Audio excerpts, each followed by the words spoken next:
The other chapter that I found very interesting as a wealth manager, Morgan, is where you've titled it "Now You Get It," and I'm just going to read it out. Nothing is more persuasive than what you've experienced firsthand. And I'll tell you why it's fascinating, because often as wealth managers, the first time we meet any client, right, we try and make some sort of a risk profile where we ask them questions about what would you do if the markets fell 10%, or what kind of returns are you comfortable with. And based on that conversation, we try and create a portfolio across asset classes, right? But it's very difficult based on the questionnaire to predict how they will react. Let's say when COVID happened and markets fell 40%, right? We see the people committing I mean, I think Mark Twain said it, that history doesn't repeat, but it rhymes. We see people committing similar mistakes all over again. So I was just thinking it'll be really interesting to have, to put clients into a simulator where they feel how temperamentally it feels when the markets fall. Is there any way to solve this challenge? Because I often see that people react very differently in a crisis, but Uh, when you ask them questions, they answer it very differently. So I'm just connecting to what you've written. I think to that question, is there any way to solve that problem? I think the answer is no. There is no way whatsoever to understand what it's like to lose 30 or 50% of your money until you've actually been through it. A lot of the reason why is because if we sit here today when things are by and large going very well, the economy's strong, the market's doing pretty well. If I said, how would you feel if the market fell 30%? A lot of investors, maybe most investors would say that would be an opportunity. I would view that as an opportunity to buy more. But the reason that the market might actually fall 30% is because there's a terrorist attack or a pandemic. And in that situation, all of a sudden you're like, oh, I feel pretty bad about the future. And a lot of people, including myself, in March of 2020, were looking at the world saying, this is not good. I mean, here's a perfect example of that. In February of 2020, Warren Buffett went on CNBC. And at that point, there were like kind of like rumblings of COVID, but people weren't really attuned to it yet. And Buffett was asked, he said, hey, like, what are you going to do about the market? And he says, well, I guarantee you I'm not going to be selling stocks. 2 weeks later, he sold every airline stock that he owned. That's And right. I don't think that was an irony or a contradiction. I think he was just reacting to the new information. It's impossible to know how you're going to feel about the world until you are actually in the trenches, so to speak. And because of that, I think there's no way to understand your own risk tolerance as an investor until you have battle wounds, so to speak, until you have experience. You cannot do it looking forward. You have to just look back and say, here's how I've actually responded to these in the past. And some people will look at that history and say, I did pretty well. I didn't panic. I kept my head on straight. I did buy more. Great. Now you understand your personality.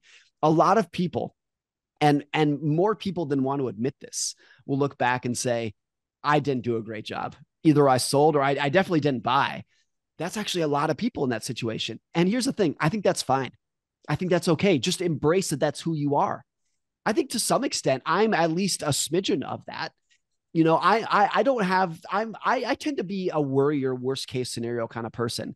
And I think that's fine. It would be dangerous if I was in denial about that, but it's actually totally fine if I embrace that that's who I am.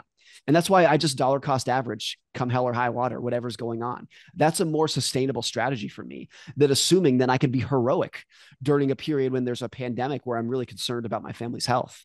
So I think just looking at that history and embracing who you are rather than trying to be a hero in these situations is what's most important.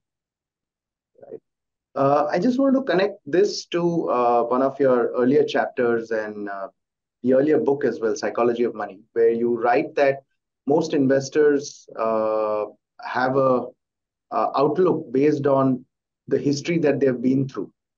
In fact, the temperament gets shaped by what they have seen around them when they were growing up. However, when there is a crisis, I've seen two people come out of it very differently, with very different outlooks. I mean, for example, the pandemic may have made somebody very averse to equities because the markets fell 40%, whereas somebody else came out of the situation thinking it was an opportunity that they should have utilized, and maybe they're waiting for the next fall. Do you have any insight as to how two different investors come out of a crisis? I mean, is it purely based on their own personal histories, or there is something more to it? Well, I think it's two things. A lot of it can just be the biology of how they're wired. I just mentioned I tend to be a worrier and a worst case scenario person. Other people are not like that, and I think that's just DNA. I don't think there's much we can do about it. I mean, I once heard this thing about Warren and Charlie that I thought was great. Someone said a lot of people will say that they are unemotional about their investments, and that's not true. They are counter emotional about their investments. They get very excited when the market falls or when the market is extremely high. Like it's not unemotional, it's counter emotional. So I think they're just wired like that. And I think the huge majority of individuals are wired the opposite way. They are pro-cyclical in their, they're going with the trend. And so part of that is just your DNA. Another part of it is your allocation and your industry. And I mentioned before, think about 2020. If you owned a restaurant versus if you worked at Google, let's not pretend that those people are living in the same economy. They're living in completely different universes economically. And because of that, the experiences they're going to take from it are going to be completely and utterly different. Even within my own household, I see how I respond differently to financial moves than my wife does. Now, she is smarter and more analytical than I am, but I pay way more attention to financial markets, of course. And during COVID or during 2008, she's extremely nonchalant about it. She's paying attention. She knows what's going on, but she's just kind of like, it doesn't really affect how we live whatsoever. So who cares? And I think because I work in finance and I'm just more attuned to it because it's my career, my profession. Some of those daggers can be go a little bit deeper into me, and some of the booms can affect me differently. So even if we're living under the same roof, and of course our finances are all connected, even my wife and I are responding to it very differently. So because everyone is taking in different information and has different goals and incentives, they're going to respond very differently to the same market moves in the same economy.